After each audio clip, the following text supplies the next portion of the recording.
រៀបការជាគូជីវិតនៅក្រោយភាពឥតខ្ចោះនៃអូតែងមានបងរួមជួយផ្ដល់គំនិតបងស្រឡាញ់មើលថាអូនមានក្តីសុខពិតជីវិតរូបមានសុភមង្គលមិនបា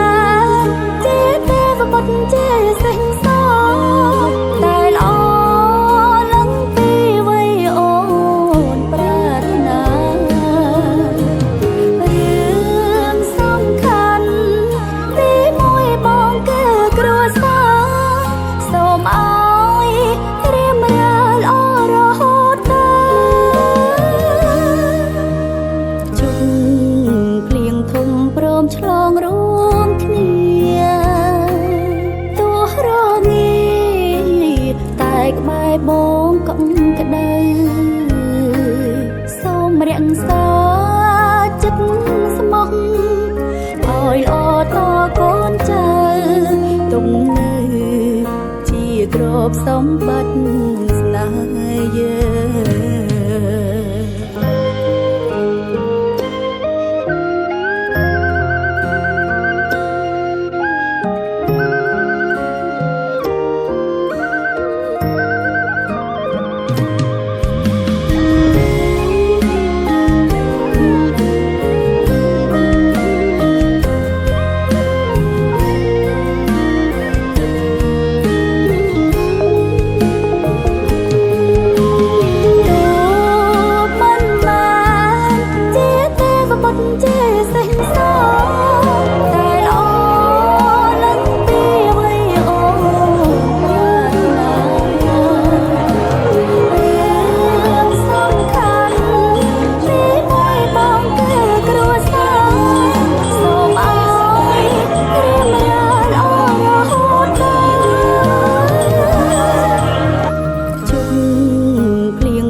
ឆ្លងរួមគ្នា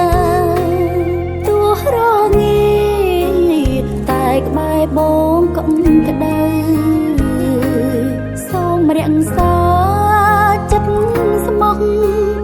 ឲ្យល្អតកូនចៅទុំនៅជាទ្រព្យសម្បត្តិស្នេហ៍យើងទុកនៅជាទ្រព្យសម្បត្តិ